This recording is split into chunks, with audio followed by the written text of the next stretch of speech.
నమస్తే, welcome to Vishwam TV. Telangana రాష్ట్ర వ్యాప్తంగా రాజకీయాలను కుదిపేస్తున్న అంశం ఎమ్మెల్యేల పార్టీ ఫిరాయింపుకు సంబంధించి సుప్రీంకోర్టు ఎలాంటి నిర్ణయం తీసుకుంటుంది? నిజంగానే ఎమ్మెల్యేకు మద్దతుగా తీర్పు రానుందా, ఎమ్మెల్యేలకు వ్యతిరేకంగా తీర్పు రానుందా? దీనికి సంబంధించి సుప్రీంకోర్టు ఏం చెప్తుందో చూద్దాం. 2023 సాధారణ ఎన్నికల్లో బీఆర్ఎస్ పార్టీ బీఫామ్ పై గెలిచి అధికార కాంగ్రెస్ పార్టీకి ఫిరాయింపులు జరిపిన కొంతమంది ఎమ్మెల్యేలపై చర్యలు తీసుకోవాలంటూ బీఆర్ఎస్ అధిష్టానం సుప్రీంకోర్టులో పిటిషన్ దాఖలు చేసిన విషయం తెలిసిందే. ఈ పిటిషన్ పలుమార్లు విచారణ జరుగుతూ వస్తోంది. జస్టిస్ బిఆర్ గవాయ్ నేతృత్వంలో విచారణను పూర్తి చేస్తున్నారు న్యాయవాదులు. మరి ఈ నేపథ్యంలో అసలు సుప్రీంకోర్టు ఏం చెప్తోంది?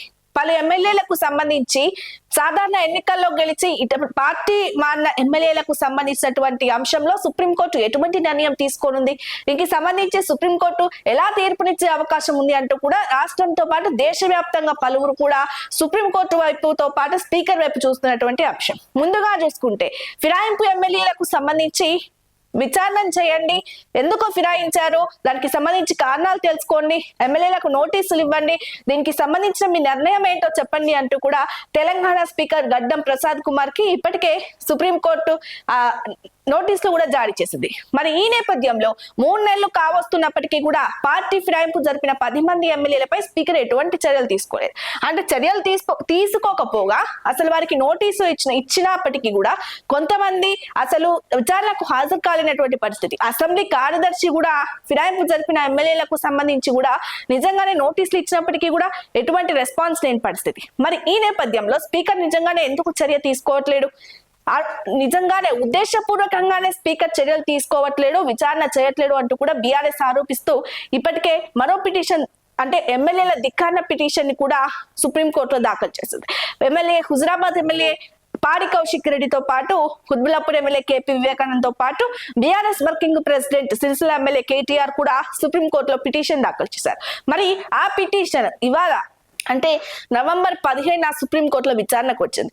ఈ సందర్భంగా అసలు జస్టిస్ బిఆర్ గవాయ్ నేతృత్వంలోని బృందం మరోసారి ఏం చెప్పిందో చూద్దాం. అంటే ఎమ్మెల్యేల ఫిరాయింపుకు సంబంధించి విచారణ తీసుకొని నోటీసులు పంచండి అంటూ కూడా చెప్పాము. అంటే ఎందుకు ఇంత ఆలస్యం చేయాల్సి వచ్చింది? నిజంగానే మీరేమైనా చర్య తీసుకుంటారా, లేకపోతే మమ్మల్ని తీసుకోమంటారా అంటూ కూడా మరోసారి గడ్డం ప్రసాద్ కుమార్ కి సుప్రీంకోర్టు నోటీసులు జారీ చేసింది. ఇవాళ విచారణ అనంతరం కూడా ఈ నోటీసులు జారీ చేసినట్టుగా తెలుస్తోంది. మరి ఈ నేపథ్యంలో గడ్డం ప్రసాద్ కుమార్ స్పీకర్ కార్యకలాపాలు రోజువారీ పనులలో ఆయన తన సమయాన్ని చాలా బిజీగా గడుపుతున్నాడు.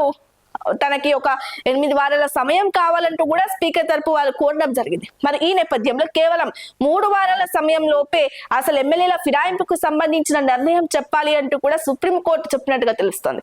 మరి ఎటువంటి చర్యలు తీసుకుంటారు స్పీకర్, ఎటువంటి చర్యలు తీసుకునే అవకాశం ఉంది? అంటే స్పీకర్ చర్యల్ని బట్టి మళ్ళీ ఉప ఎన్నిక వచ్చే అవకాశం ఉందా, లేకపోతే ఎమ్మెల్యేలు పార్టీ మారిన ఎమ్మెల్యేలపై ఎటువంటి చర్య తీసుకునే అవకాశం ఉంది మాత్రం చూడాలి.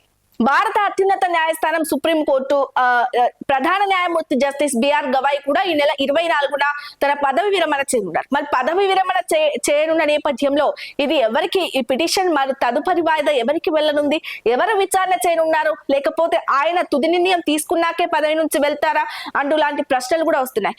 మరి ఈ నేపథ్యంలో పార్టీ ఫిరాయింపు జరిపిన 10 మంది ఎమ్మెల్యేలపై ఎటువంటి చర్యలు తీసుకుంటున్నారు? అటు పశ్చిమ బెంగాల్ కి సంబంధించి పార్టీ ఫిరాయించి బీజేపీ బీఫామ్ పై గెలిచిన వ్యక్తి టీఎంసీ పార్టీకి వెళ్లడంపై కూడా హైకోర్టు తీవ్ర ఆగ్రహం వ్యక్తం చేసిన విషయం తెలిసింది. తనని సస్పెండ్ చేస్తూ కూడా ఉత్తర్వులు జారీ చేసింది. ఈ నేపథ్యంలో తెలంగాణలో కూడా ఇటువంటి ఫలితం వచ్చే అవకాశం ఉందా? నిజంగానే వస్తే ఏ నియోజకవర్గాలకి ఉప ఎన్నికలు జరిగే అవకాశం ఉంది, ఏ పార్టీ నెగ్గుకునే అవకాశం ఉంది? అంటే ఇప్పటికే చూస్తే పార్టీ మారిన 10 మంది ఎమ్మెల్యేలలో 8 మంది ఎమ్మెల్యేలకు సంబంధించి ఎటువంటి ఆధారం లేదు. కానీ ఖైరతాబాద్ ఎమ్మెల్యే దానం నాగేందర్ పార్టీ మారినట్టుగా స్పష్టంగా అర్థమవుతుంది. ఏదైతే ఎంపీ ఎన్నికలకు సంబంధించి ఆయన సికింద్రాబాద్ లోక్సభ కాంగ్రెస్ టికెట్ మీద పోటీ చేయడం జరిగింది. మరి దీనికి సంబంధించి దానం నాగేందర్ కాంగ్రెస్ పార్టీలో ఉన్నారనేది క్లియర్ గా అర్థమవుతుంది. మరోవైపు చూసుకుంటే స్టేషన్ గన్పూర్ ఎమ్మెల్యే కడియం శ్రీహరి కూడా తను పార్టీ మారాను, తన కూతురు కూడా అటు కాంగ్రెస్ పార్టీ నుంచే పోటీ చేసింది కాబట్టి ఇక్కడ కూడా తాను పార్టీ మారినట్టుగా బహిరంగంగా తానే ఒప్పుకున్నాడు కాబట్టి ఇక్కడ స్పష్టమవుతుంది.